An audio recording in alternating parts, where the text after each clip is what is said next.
हमारे साथ मौजूद हैं पूर्व आईपीएस श्री वसीम अहमद जी, जिन्होंने भी हाल ही में प्रशासनिक सेवा से रिटायर होने के बाद कांग्रेस ज्वाइन की। आइए उन्हीं से बात करते हैं कि इतनी सारी पार्टियों में कांग्रेस है।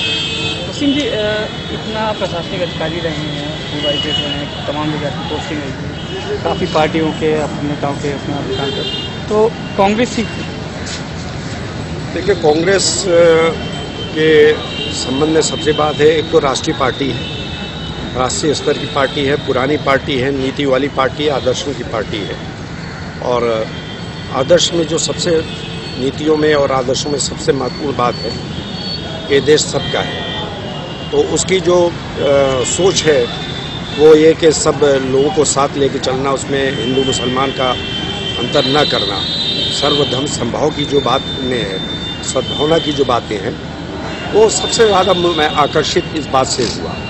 और दूसरी बात यह रहे कि अंतर्राष्ट्रीय स्तर पे भी भारत, क्योंकि मैं सन 55 का पैदा हूँ, तो मैंने कुछ पीरियड तो मतलब अपने पूर्व प्रधानमंत्री जी का देखा है, श्रीमती इंदिरा गांधी जी का, उसके बाद राजीव गांधी साहब का भी मैंने कार्यकाल देखा है। जिस स्तर पे भारत की छवि बनी, जिस स्तर पे भारत अंतर्राष्ट्रीय स्तर पे आया, विज्ञान के क्षेत्र में, खेल के क्षेत्र में, तमाम क्षेत्रों में भारत एक बहुत शक्तिशाली राष्ट्र बनकर आया। तो मैं ये समझता हूँ कि सारी चीज़ों ने आकर्षित किया, इसकी नीतियों से सहमत होकर और इसके जो विकास के एजेंडा था उससे सहमत होकर कि मैंने कांग्रेस पार्टी को ज्वाइन किया। और ये मेरे दिल की अपनी इच्छा है कि मैं इसको स्ट्रांगली सर्व कर सकूँ और जो बातें कांग्रेस की नीतियाँ उसको जन तक पहुँचा सकें। अहमद साहब, अभी हाल ही में देखने का है कि काफ़ी पार्टियों के लोग कांग्रेस में हैं, कांग्रेस एक काफ़ी चलता है, कभी इधर से उधर।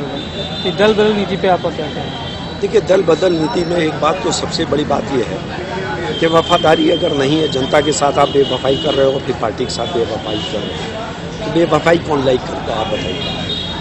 आपको जनता चुन के देती है और जनता भेज रही है आपको पंजे के उससे, जनता आपको भेज रही है कांग्रेस पार्टी के नाम पे, कल आप उसमें उसको दगा देते हैं, पार्टी के हित के अगेंस्ट में आप काम करते हैं, जनता के हित के अगेंस्ट में काम करते हैं, तो ये बेवफाई और वालों से पूछना पड़ेगा कि वो बेवफाई उनकी कौन स्वीकार करेगा, कौन समाज स्वीकार करेगा, कौन पार्टी स्वीकार करेगी। तो ये उसके लिए दोषी वो लोग हैं जो दल बदल करते हैं, और अगर वो अगला चुनाव लड़ते हैं तो मैं समझता हूँ कि उनको फिर जनता ही सबक दे सकती है कि उन्होंने क्या गलत काम किया था इस समय। अहमद जी, अभी तक तो आप एक ब्यूरोक्रेट थे, अब एक नेता की नई पारी शुरू कर रहे हैं। 2017 में जो आने वाला विधानसभा चुनाव है, इसमें क्या आप कहीं से टिकट की मांग है, अभी कहीं से आपका है? निश्चित रूप से देखिए, मैं बेसिकली जन सेवा में रहा हूँ और गांव स्तर तक में मैं जाता रहा हूँ, मैं जानता हूँ जन सेवा क्या होती है, या जनता की जो तमाम परेशानियाँ हैं उससे भी मैं भी हूँ।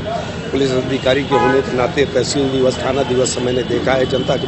तो मैं चाहता हूँ कि एक हैसियत से अगर आप कहीं कुछ सेवा करते हैं, आपकी एक स्थिति रहती है, और फिर अगर आप कोई पॉलिटिकल पावर के परिप्रेक्ष्य में आप किसी के होते हैं, तो आपको अपने काम को किसी के साथ न्याय कराने में, कोई काम को कराने में ज़्यादा सहायता मिलती है। तो मैं समझता हूँ कि उस परिप्रेक्ष्य में मैं चुनाव ज़रूर लड़ना चाहूँगा, और यदि मुझको ऐसी अवसर मिलता है तो निश्चित रूप से मैं चुनाव। कौन सी है? बाराबंकी मुझे, क्योंकि लखनऊ का मैं सेटल डाउन हूँ और बाराबंकी बगल में, और साल भर में वहाँ एसपी रहा हूँ, और मैंने जो भी काम किया है वहाँ की जनता जानती है।